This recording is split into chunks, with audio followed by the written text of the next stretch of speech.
యోబు గ్రంథము 23వ అధ్యాయము. అప్పుడు యోబు ఈలాగున ప్రత్యుత్తరమిచ్చెను. నేటి వరకు నేను మొరలిడుచు తిరుగుబాటు చేయుచున్నాను. నా వ్యాధి నా మూలుగు కంటే భారముగానున్నది. ఆయన నివాస స్థానమునొద్ద నేను చేరునట్లుగా ఆయనను ఎక్కడ కనుగొందునో అది నాకు తెలియబడునుగాక. ఆయన సన్నిధిని నేను నా వ్యాజ్యమును విశదపరచెదను. వాదములతో నా నోరు నింపుకొనేదను. ఆయన నాకు ప్రత్యుత్తరముగా ఏమి పలుకును అది నేను తెలుసుకొందును. ఆయన నాతో పలుకు మాటలను గ్రహించుకొందును. ఆయన తన అధిక బలము చేత నాతో వ్యాజ్యమాడున. ఆయన అలాగు చేయక నా మనవి ఆలకించును. అప్పుడు యథార్థవంతుడు ఆయనతో వ్యాజ్యమాడవచ్చును.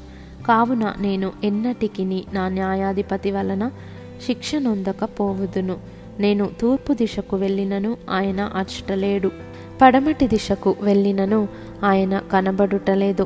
ఆయన పనులు జరిగించు ఉత్తర దిశకు పోయినను ఆయన నాకు కానవచ్చుటలేదు. దక్షిణ దిశకు ఆయన ముఖము త్రిప్పుకొని ఉన్నాడు. నేను ఆయనను కనుగొనలేను. నేను నడుచు మార్గము ఆయనకు తెలియను. ఆయన నన్ను శోధించిన తరువాత నేను సువర్ణము వలె కనబడుదును. నా పాదములు ఆయన అడుగుజాడలు విడువక నడిచినవి. నేను ఇటు అటు తొలగక ఆయన మార్గము అనుసరించి తిని. ఆయన పెదవుల ఆజ్ఞను నేను విడిచి తిరగలేదు. ఆయన నోటి మాటలను నా స్వాభిప్రాయము కంటే ఎక్కువగా ఎంచి తిని. అయితే ఆయన ఏకమనస్సు గలవాడు. ఆయనను మార్చగలవాడెవడు? ఆయన తనకిష్టమైనది ఏదో అదే చేయును. నాకు విధింపబడిన దానిని ఆయన నెరవేర్చును. అట్టి పనులను ఆయన అనేకముగా జరిగించువాడై ఉన్నాడు. కావున ఆయన సన్నిధిని నేను కలవరపడుచున్నాను. నేను ఆలోచించున్నప్పుడెల్లా ఆయనకు భయపడుచున్నాను. దేవుడు నా హృదయమును కృంగజేసెను.